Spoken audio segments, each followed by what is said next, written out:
Sa video na to, pag-aaralan natin kung paano mag-add, subtract, multiply, and divide algebraic expressions.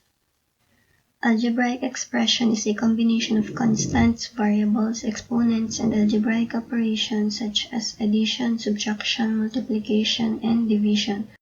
Ang halimbawa ng algebraic expression ay x plus 2. Itong x yan yung variable, then itong 2 yung constant. Tapos yung algebraic operation na itong addition. Yan, ang iba pang halimbawa ng algebraic expressions ay x squared plus 2x plus 4. Kapag sa ganito, itong 4 yung constant, then itong x yung variable, then itong 2 is exponent.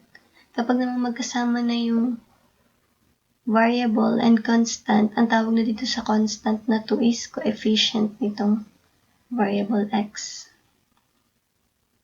Addition of algebraic expressions. Number 1, x squared plus 5x plus 8 plus x plus 12.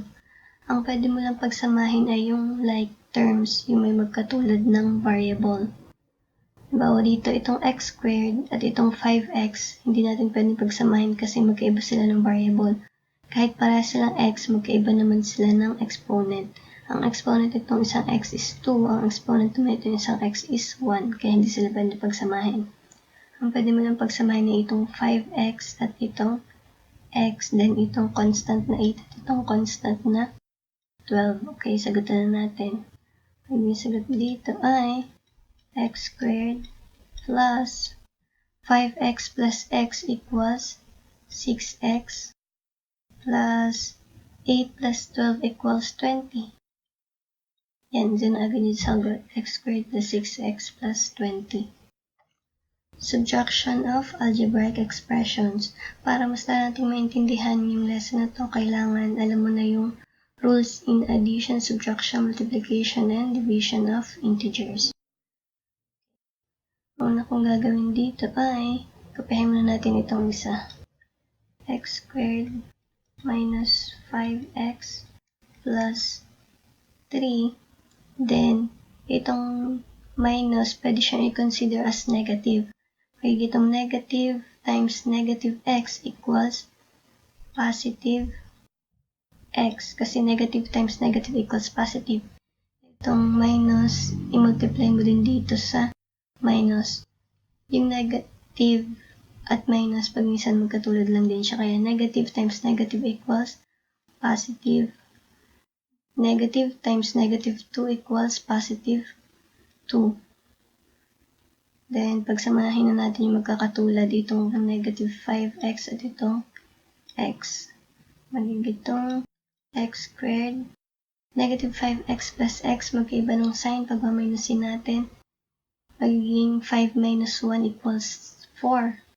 Then, kukunin natin yung sign ng mas malaking number which is 5. Ang sign ng 5 is negative, kaya ang sagot is negative 4x. Then, pagsamahin na natin yung constant na 3 plus 2 equals 5. Yan ito sagot, x squared minus 4x plus 5. Multiplication of algebraic expression. Kapag mag-multiply tayo ng algebraic expressions na dalawa lang, parang katulad nito, lagi lang natin tatandaan yung method na FOIL. Ibig sabihin ng F is first, O is outside, I is inside, L is last. Okay, gamitin na natin siya. First, x times x equals x squared. Multiplication of variable, pag-a-add din lang natin yung kanilang exponent. Yung exponent itong isang x is 1, then exponent itong isang x is 1 din. Kaya 1 plus 1 equals 2. First, tapos na tayo sa first, kasi naman is outside. X times 2 equals 2x. Then, inside naman. Negative 5 times x equals negative 5x. Then, last, itong constant na negative 5 times 2. Negative 5 times 2 equals negative 10.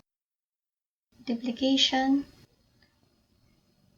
Multiplication of numbers with different sign equals negative lagi, kaya naging siyang negative 10.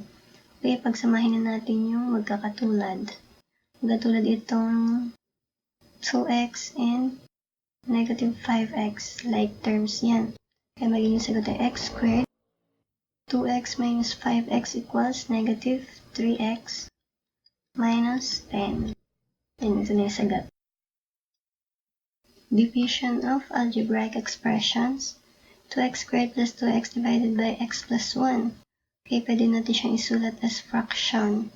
Magiging lang itong 2x squared plus 2x over x plus 1 equals, itong 2, pwede mo siyang i-factor out.